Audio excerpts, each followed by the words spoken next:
Welcome to Taiwan Talks. I'm Rath Wang. This year marks the 45th anniversary of the Taiwan Relations Act. This piece of U.S. legislation has served as the cornerstone of Taiwan-U.S. relations since the end of official diplomatic ties in 1979, when the U.S. recognized and established diplomatic relations with the PRC as the sole legitimate government of China. Meanwhile, William Burns, the U.S. CIA director, warned of Chinese ambitions to take over Taiwan in a speech in April. Today, we'll unpack what continued U.S. support amid rising Chinese aggression means for Taiwan's security. Joining us today are Mignonne, Senior Advisor at the Taiwan Center for Security Studies, Jiho Chang, Keelung City Councilor from the DPP. A warm welcome to both on the show. Let's hear what the CIA director had to say about Xi Jinping's ambitions over Taiwan. I think Xi Jinping is determined in the course of his political lifetime to control Taiwan. Doesn't mean that he's planning to invade tomorrow or next month or next year, but it means we have to take very seriously that ambition. Professor Chan, as an expert in China, what exactly is that ambition? I believe that he's talking about two possible things. One is sort of a level of aspiration. Any Chinese leader who have to aspire to the final goal of national unity. Second, I believe he's talking about the level of patience. Is Xi Jinping patient enough to let it drag along forever? Or is he ambitious because he feels that there ought to be a deadline for it? Jiho, back to you. What does this mean for Taiwan? Is there anything we have to take note of here? Well, any underestimation of an empirical ambition usually ends in disaster, well, in human history, right? So, so what we can take away from here is that, yes, it's very nice that it's almost like a common sense, it's a consensus for the world that they are seeing this ambition clear, crystal clear, just like we see it. I wanted to go back in terms of what Professor Chan mentioned with ambitions, whether it's two-pronged, and how much of that can Xi Jinping wait, and how much does Taiwan have in terms of time? I believe China considers that they have been very patient in terms of how to deal with Taiwan to avoid the use of force. Therefore, there's been efforts made for people-to-people exchange. There have been efforts made for business-to-business linkage. How long can they wait? I think it all depends on two key factors. Number one is that whether they still harbor a little hope that there will be unification in the long run, if not in the short term. Do they still harbor that hope? I believe with Lai's election outcome of 40% support, yes, they still have some hope that 60% does not vote for the Taiwan independence movement promoter. Jiho, I wanted to draw that back to you since you're from the same party as Lai Ching-te. What do you say to that? Well, I think it's a little too naive to say that 60% of the voters didn't vote for the independence movement or promoters, because as we have seen times and times that in the polls we see more and more people, more than half of the populations want to seek independence, one form or another, and either right now or in the near future. So I don't think that the last election or any election results will give China any wrong signals. And if they do respond in that sense, it's really the CPP's own doing. We're still on in terms of Xi Jinping's ambitions. We've seen the Chinese military continue to modernize, with recent news of the PLA's largest restructuring since 2015. This also includes a strategic support force that enhances its cyber warfare units.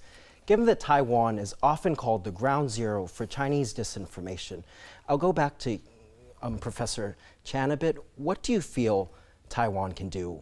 Or is this a signal to Taiwan? I do not agree with the term ground zero for Taiwan's disinformation. However, so be it. The information that we should gather all around the world, that we should assume that our audience has the wisdom and judgment to weight each headquarters information. If you're only getting your information from one source, of course, you're in ground zero. Jiho, I wanted to draw this back to you because I know you've been involved in a lot of activities in terms of helping to propagate what is, or segregate disinformation from information, and you've worked with Puma Shen, who has done a lot in terms of educating the public or telling the public in terms of, you know, China's disinformation campaigns. What is Taiwan doing in terms of countering these kinds of disinformation, or what the PLA is trying to achieve?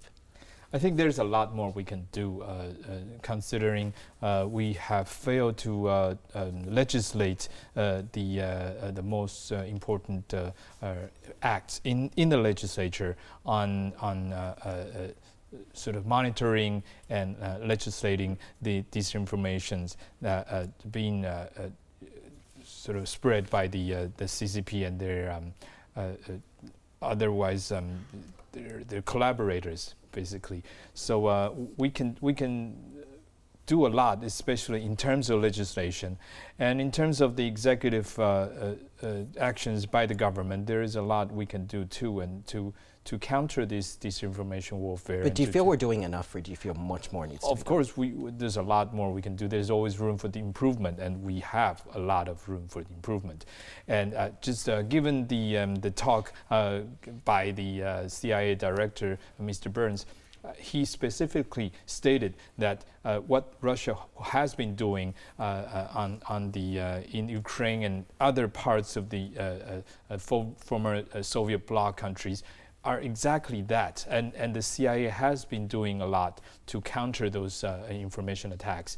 And sometimes, especially the recent terrorist attack in Russia, the Russian president even said, as far as saying that these were all planned by the state enemies, while it was debunked by the Belarus president, saying that they actually were from the said terrorist groups that happened, because they were also happening in Belarus. So information like this they are calculated. They are really there is a whole plan and agenda behind them. So of course, when we counter them, we can't just rely on individuals. We have to have a collective legislation and government to counter them. A whole system, indeed. Yeah. It's great you mentioned Burns.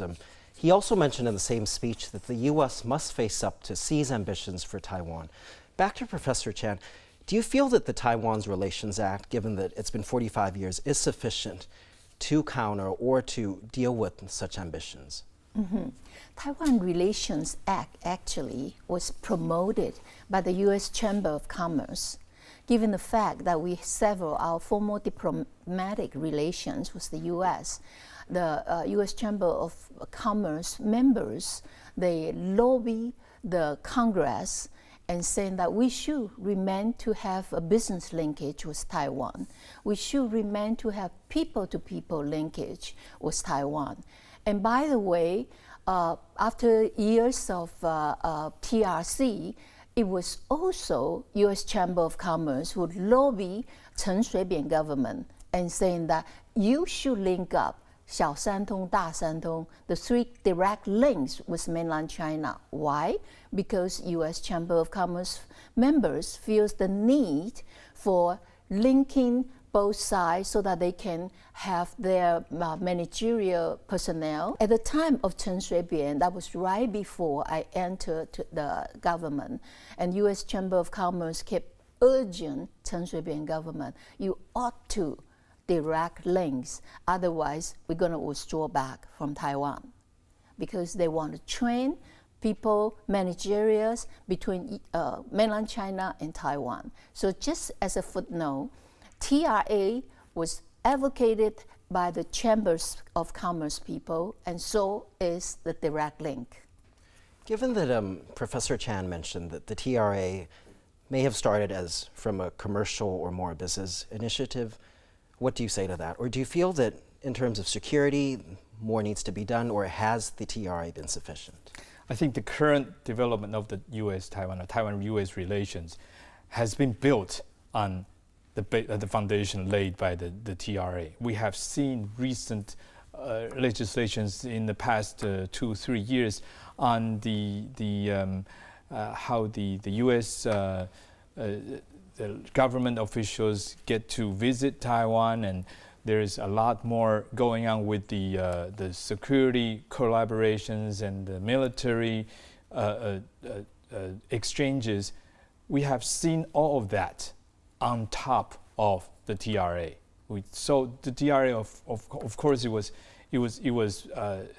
disguised as more of a commercial in nature at first, but after years and decades of development of the Taiwan-U.S. relations, we can very confidently say that without the TRA, none of the what we've seen in recent years could have happened. The TRA is a foundation and is the cornerstone of the Taiwan-U.S. relations.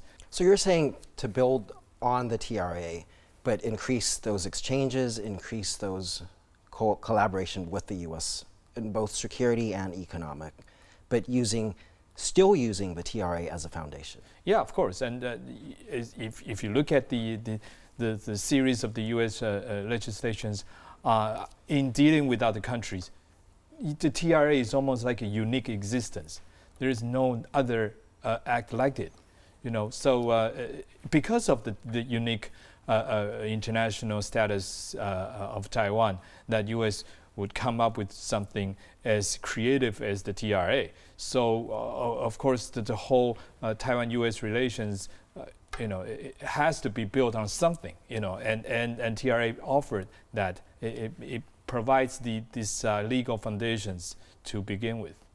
Given that it is the 45th anniversary, let's dig into a bit of the actual wording of the legislation in terms of ensuring peace and stability in the Taiwan Strait.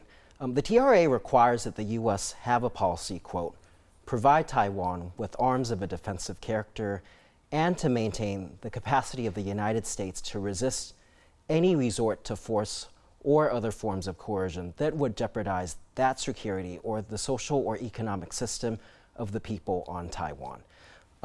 Professor Chan, what do you say to that? Do you feel that there needs to be an update, or do you agree with Jiho that you can just build upon the current legislation and having the TRA serve as the foundation of the different interactions with the U.S.? Mm-hmm.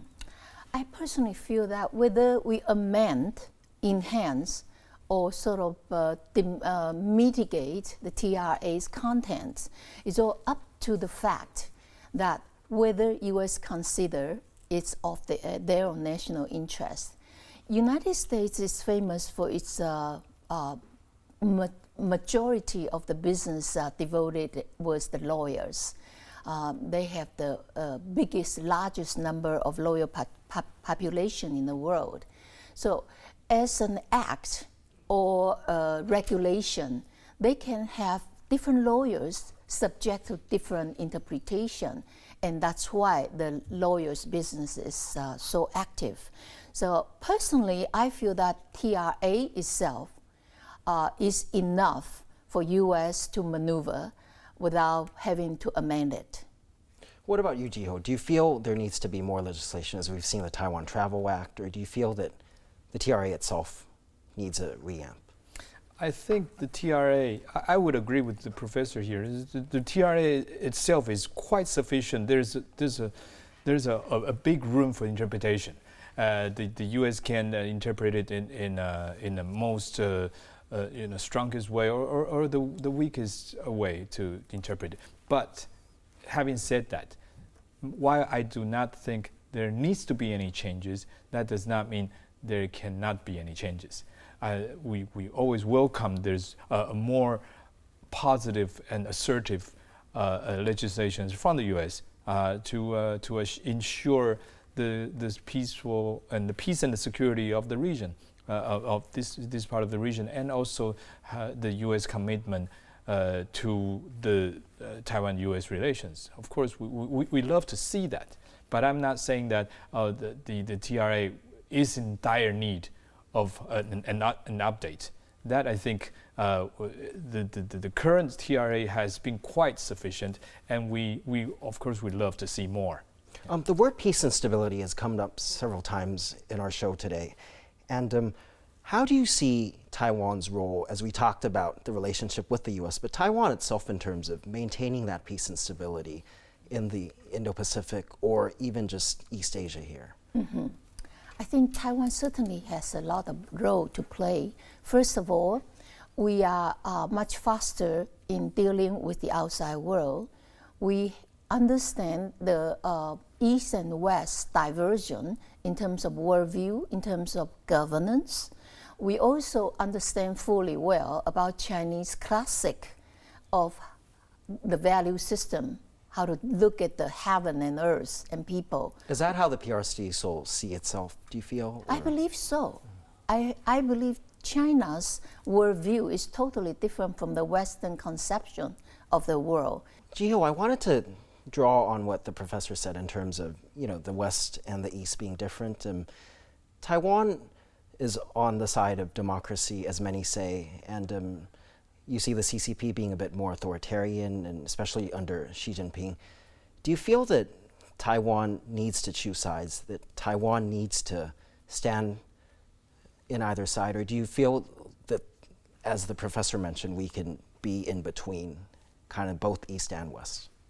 I don't think there's room for that. Sometimes political philosophies is up to debate. That's for sure, but that has to be on top of some premise. For example, the both of you are peacefully discussing this philosophy of East and West, right? But it's a totally different game when one is pointing a gun at you and you want to talk about philosophy with them. So, and we are in the latter position here. We are in this scenario we are in. We are in no, we don't have the luxury to talk about philosophy. So without the luxury, what will maintain peace and stability in Taiwan or the region? I think we have to be crystal clear on our own commitment to our allies and to our democratic friends around the world, and we have to show them that there is no ambiguity in how Taiwan commits itself to democracy and freedom and an open society, and because that's the only way that we can have a real peaceful dialogue among and between any countries. So I think that primarily goes to China, right? If you wish to be a part of the world, to part of the global community, then you have to be open and you have to be free. You have to have the room for discussions and room for debate and room for disagreement. And I think that's the problem, the difficulty of dealing with China is that there is no room for disagreement. There is not even a room for any discussion over the wrongdoings of the Chinese leaders within China, not to mention the countries outside or the neighbors of China where we are all affected one way or the other on how we deal with China and how some are being punished for not obeying to the rules set by China. So I think Taiwan's role in here is to be really to be committed to our democratic values and to stand with our democratic allies. I wanted to go back to the word ambiguity that you mentioned earlier. Some critics of the bill say the TRA does not address Taiwan's sovereignty and is ambiguous in nature. While the U.S. One China policy acknowledges the PRC claim on Taiwan, it does not support nor endorse that claim. However, it also doesn't explicitly state that the U.S. will deploy troops to defend Taiwan in the case of a Chinese invasion, despite having heard President Biden say many times, but that is not put in legislation. What do you say to that, Professor Chan? Well, it is between U.S. and China. When they, in 1976, when they recognized PRC and then abandoned Taiwan as a diplomatic ally. So it is not for us to say whether it is ambiguous or not. It is up to the U.S. and China to agree on their agreement. So if U.S. have a change of heart, they should face up to the challenge that they have to deal with different countries, not only one Taiwan. Do you feel there should be more clarity, though, like from the U.S.? Do you feel that there needs to be more strategic clarity? I think ambiguity has its own beauty. The more clearly you get, perhaps you put yourself in bigger, greater risk. What do you think, Jiho? Do you feel that ambiguity has served its purpose? It's for its time, yeah. But I think the U.S. has had more advances in strategic clarity over the years. So politically speaking, we are seeing the U.S. stance on Taiwan more clear than ever. But the as a professor mentioned, because of matching with U.S. national interests. Yeah, and matching with the global way of life, our commitment to democracy, right? So I think the legislation itself has not caught on with the increasing clarity of the U.S. stance. But does that mean that there has to be a change of the legislation? I wouldn't so quick to conclude that. It's great you mentioned that. The U.S. actually, apart from the TRA, the House on April 20th passed a bill on emergency funding for the Indo-Pacific region.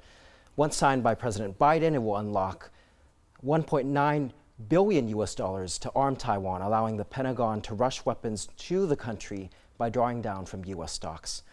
How significant is this, Jiho? Well, like I said, all of this is built on the foundation laid by the TRA, and it is very, very significant. In terms of the Taiwan, we have, for the longest time, the critics of the Taiwan foreign policies are saying that Taiwan we are paying overpriced weapons and military equipments from the United States. But the legislation like this show the world and the critics and the skeptics that those days are over. We are now entering a new era where a new and enhanced collaborations, especially within the military and in terms of the technology, the personnel, and all of that weapons, equipments are now being shared by both sides, and we are seeing a deeper cooperations between Taiwan and U.S. Last question for both of you. Given that there's increased support from the U.S., but there's also uncertainty in terms of U.S. domestic politics, we see an election coming up at the end of the year. Should Trump become president, should Taiwan be concerned? Trump always prized himself as a deal maker. So as long as he can make a deal that he considers of U.S. interest, he'll make it. So Trump is mostly unpredictable in his own calculation. So Taiwan, personally, I feel we should put ourselves on our toes if Trump should be elected. So, Professor, you're saying we shouldn't put all our eggs in one basket, kind of balance that out? Absolutely not. What do you say to that, Jiho? I think when Mr. Trump was the president, many of the U.S. stance to Taiwan drastically changed for the better of Taiwan-U.S. relations, and some would credit President Trump or Trump administration for it, for the enhancement, for the betterment of the Taiwan-U.S. relations. It wasn't until when President Trump steps down do some realize that all of that in closer and deeper collaborations between Taiwan and U.S. was not just of one administration, but it's like a long and continuous policy of the U.S. government. So I would not say that I wouldn't say that the presidential election in the U.S. doesn't matter, but I would say that especially on the Taiwan policy, on the U.S. position on Taiwan, I don't think we have to worry too much about the turnover if it were to happen. So you're saying the defense commitments won't remain the same? Yeah, I think it's an overall U.S. position, and that's not going to change easily. Thank you very much both for your insights. You're welcome. If you liked our show, please search for us on YouTube.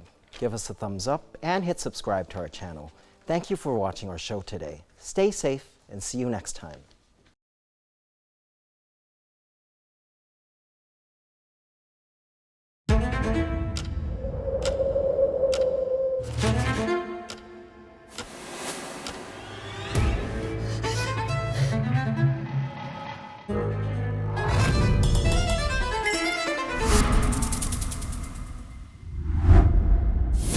经历过人生的话，你发现说，我们大部分都是爱美。